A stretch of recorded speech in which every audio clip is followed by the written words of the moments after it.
Salut les petits curieux, prêts à jouer les détectives? Aujourd'hui, on s'attaque à un grand mystère de la cuisine, un truc que même tes parents connaissent. Alors voilà, la grande question, celle que tout le monde s'est déjà posée au moins une fois en regardant sa casserole. C'est parti pour l'enquête.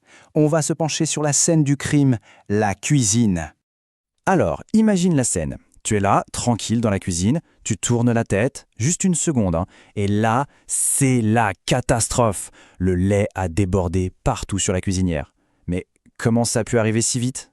Bon, pour comprendre ce mystère, il faut regarder de plus près. À l'intérieur de la casserole, allons trouver les coupables, nos suspects. Alors, regarde ça de plus près. Tu vois, le lait, en fait, c'est surtout de l'eau. Mais c'est le petit reste, ce qui n'est pas de l'eau, qui nous intéresse. C'est là-dedans que se cachent les petits ingrédients secrets qui mettent le bazar. Prêt à les démasquer? Et voilà notre suspect principal, ce sont les protéines. Alors imagine, quand le lait est bien froid, ces protéines, elles sont toutes tranquilles, un peu comme des mini-pelotes de laine toutes recroquevillées qui dorment paisiblement. Maintenant, attention, on passe à l'action. On va voir comment nos fameuses protéines commencent à tendre un piège. C'est le premier gros indice de notre enquête. Ok, on allume le feu. Et là, quand la température commence à grimper, regarde bien, vers 70 ou 80 degrés, eh bien c'est comme un réveil qui sonne pour nos petites pelotes de laine. Eh oui, la chaleur, ça réveille les protéines. D'un coup, nos petites pelotes se déroulent, elles s'étirent, et hop, elles commencent à s'accrocher les unes aux autres. C'est comme si elles se donnaient toute la main pour faire une immense chaîne. Et en se tenant toutes par la main comme ça, qu'est-ce qu'elles forment? Eh bien, elles créent une fine peau juste à la surface du lait. Tu vois de quoi je parle? C'est ça le piège. Ça fait comme un couvercle invisible sur la casserole. Alors voilà, le piège est tendu, le couvercle est en place. Mais l'histoire n'est pas finie, il manque les complices. Voyons ce qui se passe maintenant.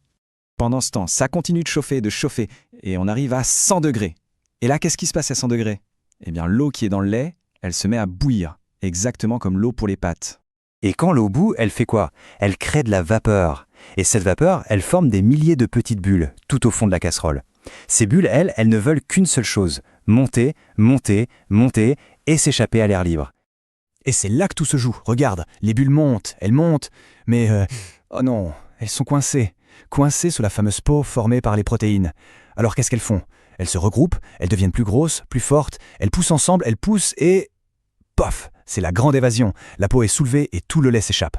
Bon, d'accord, on a compris comment les coupables s'y prennent. Mais maintenant, la question la plus importante. Comment on fait pour éviter cette catastrophe? Heureusement, il y a des astuces de super détectives qui sont super simples. Astuce numéro 1, ne jamais quitter son lait des yeux et baisser le feu tout de suite quand ça commence à monter. Et astuce numéro 2, encore plus facile, on prend une cuillère et hop, on casse la petite peau. Ça libère les bulles et le danger est écarté. Tu as peut-être déjà entendu les adultes dire ça, il faut surveiller comme le lait sur le feu. Eh bien maintenant, tu sais exactement pourquoi. Ça veut dire qu'il faut être super attentif et ne pas regarder ailleurs, même une seconde.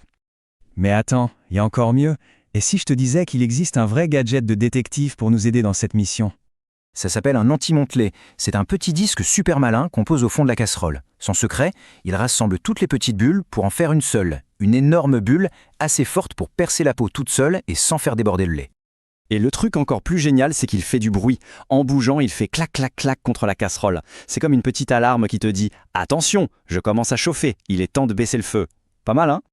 Et voilà, le mystère du lait qui déborde est résolu. Bravo, tu es un vrai expert maintenant. Alors dis-moi, quelle sera ta prochaine expérience scientifique en cuisine? Parce que tu vois, la science, elle est partout, même dans ton chocolat chaud du matin.